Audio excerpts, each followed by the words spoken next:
Hey guys, before we start the video, I just want to say we have a brand new online shop right now on Shopee. It's called TCNKC Collectibles. The link is in the description, so if you want to find your toy cars or anime goods, please visit the shop and support the channel. Thanks guys. Greetings viewers. It's been 3 months, I think, 3 months of me owning this car, and it's finally time for an update. So without further ado, let me just tell you what's the update in terms of this car. What have I experienced? What have I basically like seen throughout the experiences that I have owned this car. So basically nothing else really changed, honestly. Like the last time you saw this car and right now you saw this car, nothing else really changed. Albeit I did mention on the update video that it's been through a lot. One of the lots is right here. Let me just explain. So if you notice the gap of the hood, right?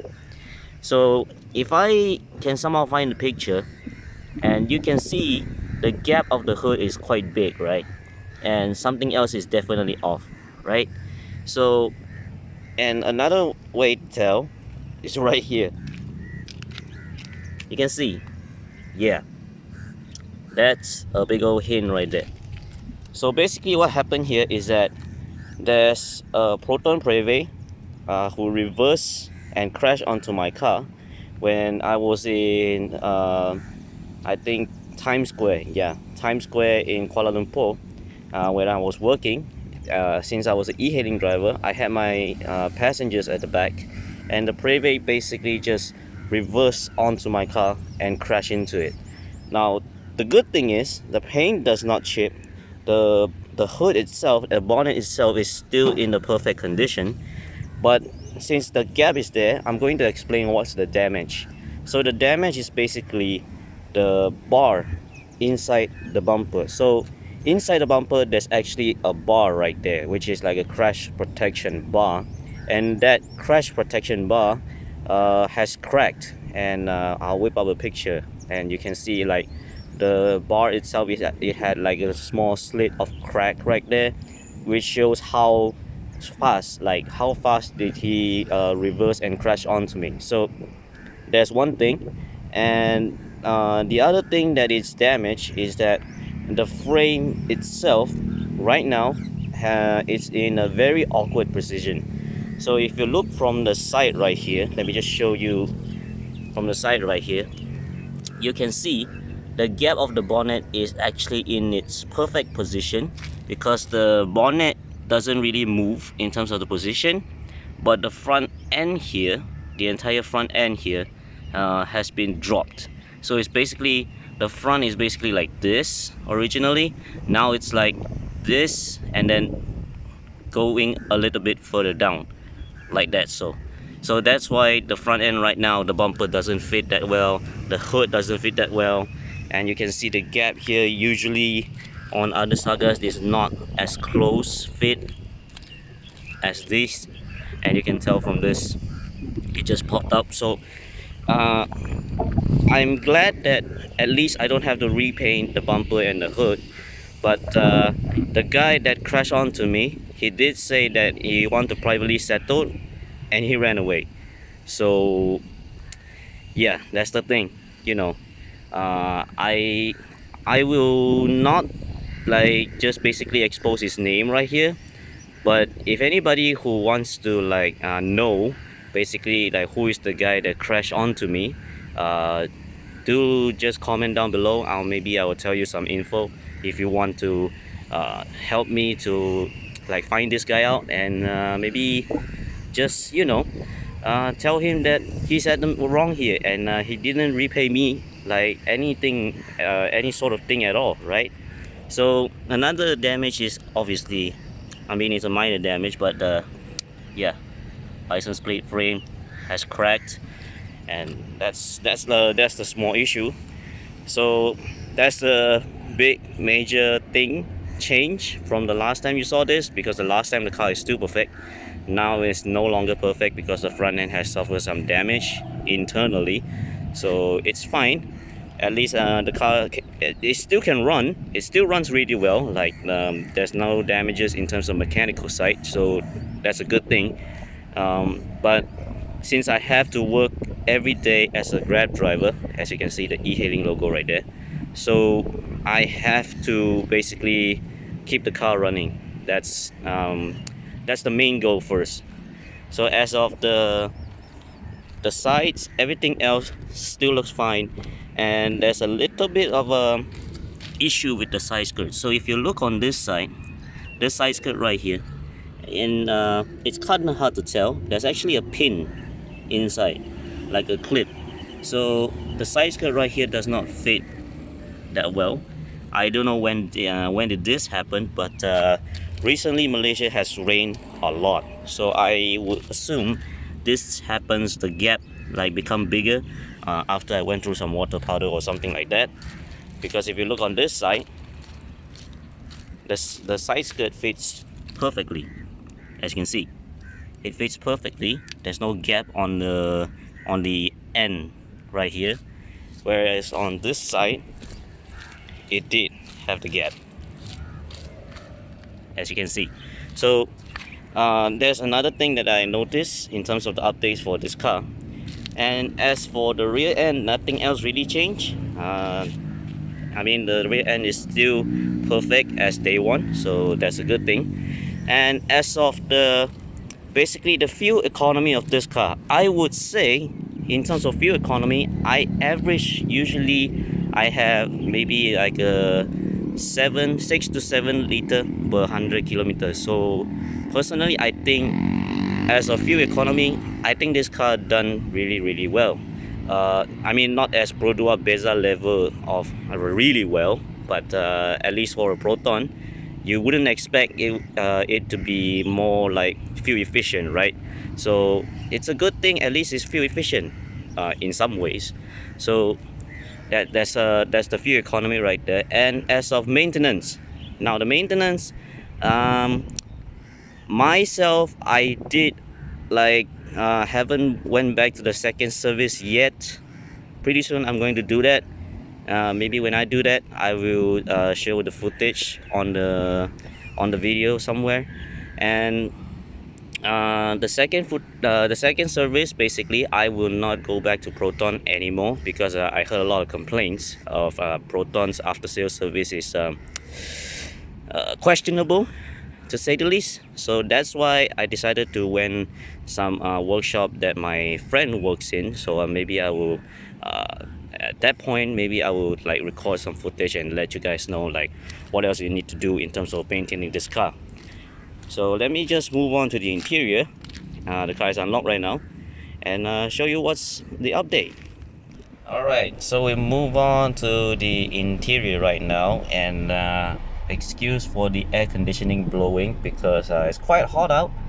So even though right now I'm filming this at like 4 to 5 p.m, but it's still quite hot out there, so excuse for the air conditioning.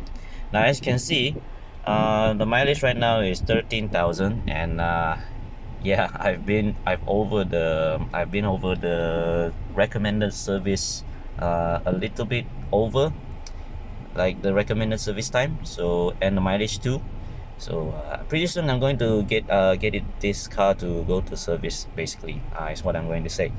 And as of what else is changing on the interior, not much actually. So the interior itself is actually after using it for like quite a few months, I feel like this interior is actually really well designed. Like everything else is really easily approachable, like the buttons over here, the air conditioning over here, and the audio controls, everything else is on your steering wheel, which is really easy to use. But honestly, there's a couple of things that you might felt a little bit weird after some user, like basically after some using. I feel like some things that I still can't fathom out, like why did they decided to do this. So first off is the air conditioning position. So the aircon vents itself, it blows like quite a large amount of air, but here's the thing, there's no function of like just closing the vents itself. right? So usually on typical cars, you will see the vents itself. Sometimes it has like the flaps inside where you can just completely shut off the vents and no air will blow out, and you can let the other passengers to have a lot more air to blow out, right? So on this car, there's no function of that one, that particular function. There's no flaps for you to completely shut off. And since Proton's air conditioning is really really cold and is famous for being cold, so sometimes you do still want that function, right? Like what if you just don't want to use this air vent, you just want to use this air vent, but you can't shut it off. All you can do is just push it all the way to the side where the air will just guide it over there to the passengers, and the passengers will feel really really cold. So that's one thing.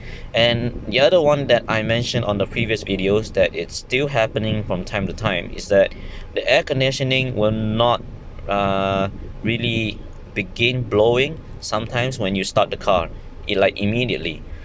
You can tell by the way that these light up or not, the circulation. If these light up, that means the air conditioning, you can just open it up, like for example, like I've shut it off right now, and you can just open it up like that. But if that doesn't light up, that means you cannot start your air conditioning, nor you can use your wipers. So right now the wipers can use, as you can see. So the wipers, for some reason, when the air conditioning doesn't run, like for example here, the wipers does not run as well. So sometimes when you're in a rainy day, you gotta wait until this uh, basically this air conditioning function to like start, then you can use your wipers. So I believe, I asked my friend about this, they said it's the relay for both the air conditioning function and the wiper function. The wires, or should I say maybe the fuse, are sitting a little bit too close, so one will actually like disturb the function of the other one. So that's the reason why, if this doesn't function, the wiper doesn't function. So what I would suggest to do about this situation, every time you start the car, you notice the circulation does not light up, don't drive your car first, even though you're in a petrol station or something like that. But just don't drive your car first, because if right now Malaysia is in a very rainy season, because what if you end up on the main street and it's raining, you can't use your wipers, right? So like you cannot do anything. And that's why I would suggest just basically wait until the air conditioning function come back, then start to use your wipers and you can go on your journey. And the other thing about regarding to the wipers, so you can see there's the slow one, and then there's like the constant one, and then there's also the really quick one, right? Here's the thing, these function works really well, I would agree, and also the washer jet definitely. But I wish they would add one more function, which is the ones that because I've driven the Toyota Vios before, I'm not so sure why they didn't have this function where you just push your wipers like one click and then you would just wipe once. I wish that would be a function, because sometimes the rain does not come very heavily, sometimes it's just some droplets and you just want to clean your windscreen a bit, but you can't do that. You gotta put onto this where it's just constantly going like this, and it's not like so far gap between each time, so it's not really suitable in my eyes, right? Yeah. And I wish they would have that function where you can just like push it one click and then it would just wipe once, and that would be really suitable for this car. But for some reason they don't have it, maybe because it's an older chassis, they don't have that function back then or something. But I don't know, maybe that's the case. As for what else, like in terms of updates, like what else I think that should be changed, like can be improved. So the headlights definitely, originally I think this is very useful, like the headlights, I think they are bright enough, but after using it for a couple months, I still think that it's not really bright enough, especially when you're on the highway and you can see other people's headlights can shine on the road surface itself, meanwhile yours doesn't. And when the signal, the turn signal light bulb is light up, and you notice your turn signal light bulb is actually way brighter than your own headlights bulb. So maybe in the future I'll make an update. I will change the bulbs maybe to something a little bit brighter, not necessarily LED light bulb, but let's see what can I find, right, in terms of like upgrades and such. As for the infotainment system itself, I think this infotainment system is actually really easy to use, albeit some functions I would think it's a little bit better if they include the functions. Like for instance, let me just turn it down a little bit because of the wind noise. So let's say you want to go to your music, all right, and let me just, right, so this is your music, right? And okay, for instance, you want to go to your menu. Look at this. Do you notice something? There's no name here. That's the reason I want to complain right here, because this is the Chinese selection, all right? This entire list is Chinese songs, so they are written in Chinese characters, okay? And if you go to say, right, if you go to English songs, look, that's all your names. So they only display the English letters but not Chinese letters. As for any Indian subscribers out there, if you have Tamil songs in your playlist, is it happening the same here? Like they didn't display the name of your songs, like unless the Chinese songs is English title, and there you go, see? But for some reason they don't display the Chinese characters at all. So that's one complaint right there. The other one is that, so you want to scroll your menu, right, maybe during your driving, and then every time you want, you see, you accidentally tap into a list right here which you don't want to tap. So every time you just gotta go scroll really quick and then really quick to make your choice, otherwise the menu will just instantly disappear. Like for some reason, say right here, see, instantly disappear. So when you want to make your changes, you cannot, and it just instantly poof, gone. So there's another complaint right there. So I think if the menu can stay on for a little bit further, that would be great. And also the Chinese characters, please display the Chinese characters, because we don't know which songs we're getting into. If we don't know, like, which, we can't see the Chinese characters, or maybe even the Tamil words, right? So that's the thing right there. As for what else I want to complain, so if you go to the themes, here's your themes, right? You got your word color selection like white, green, and blue, and the wallpaper selection is only 3. And I would really want to see if the wallpaper, you can actually set it to your own design. Like you want your own wallpaper. What if you want your own wallpaper?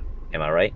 So on the premium version, which is the different I think it's a different system, the premium version, you can set your wallpaper, but on this one you can't. All you have is just the infinite weave, and I believe one of them is a Proton logo and something rather. So you can't really pick like what is your theme at all. So I think it would be really great if I could choose my theme and also the music function right there. And other than that, I would say the system itself is not bad. It's just that, well, a lot of things need to be improved. Personally, I think like the major 3, I would say: the themes, the language, and also the time duration for you to scroll the list of songs that you have. And also don't be so sensitive in terms of like I don't want to accidentally just tap into a list that I don't want to went into. So that's one more function right there that I kind of wish they make a change. All right, so other than that, and also one more thing, the auto lock, there's no auto lock. All right, so once you press this button, you notice the doors are locked right now. Only if you press it again, it will unlock. I wish they have auto lock because I tested it before. I'm not so sure whether how to can activate the auto lock function, like maybe step on the brake, it will auto lock, but I'm not so sure whether this car has this function or not, but I can assure you, if you don't basically on that button every single time, your kids will basically open up the door. So maybe have the child lock at the rear doors. Maybe that's the only way to basically avoid any accidents happen. And yeah, basically that's it. Not a lot of updates in terms of this car. I think overall the driving experience is still great, the user friendliness is still there. It's just that there are some questionable choices in terms of what they design into this car that I would much rather to see an improvement on. That's it. So yeah, basically that's the end of the video then. So let me just make a conclusion on the outside. Right, and here we are back on the outside. So what do I think about this car? Value, yes. Design, much nicer than the Beza. And recently about that Toyota Daihatsu scandal makes me kind of questionable, like in terms of producers, like can I trust them or not afterwards. But other than that, I think this car is actually a really good choice in terms of what you want like looking for a affordable runabout car, because first off, like I said, it's affordable. The design is actually quite nice looking. I wouldn't say it's like a very pretty looking car. I would say it's a much pleasant looking car in terms of my eyes. And as of the reliability, I think it's great. Personally, my car has been through 13,000 kilometers and it still works really, really good. Like there's no like squeaks on anything.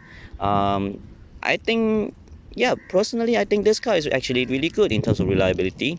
Maybe some other people's Sagas have suffered from some issues, but then again, that's like unit and unit difference. For my car, I think it works great. I think it still drives great. So that's my verdict. And as of the problems, yeah, there's a few problems on this car that need to be addressed with, but not really like too much of a problem in my eyes personally. It's just some small like little faults maybe. And I think the biggest fault is definitely the wipers, like when the wipers cannot turn on, when your air conditioning is not turned on. That's the only problem that I see as a big problem. Other than that, nothing else really is a big problem. Like the infotainment one, you can just straight up just change the screen, update into a better system, right? So other than that, overall, I still think this car is great. Not very very good, but it's still great. In terms of the performance that it gave me, it's average. In terms of like driving on high speed, it is still very stable. In terms of handling, it's still very good, albeit on uphill sometimes it struggles a little bit because of the gearing. But other than that, I think, yeah, it's actually a really great car. So yeah, that's it for today's video. It's the small update that I promised to bring you guys to see what this car has been through, right? So don't forget, please like, share, and subscribe to my channel for more to come. And what do you think about the Saga in general? Do you think it's a great car? Do you think it's a bad car? Leave it down in the comments, right? Thanks for watching. See ya.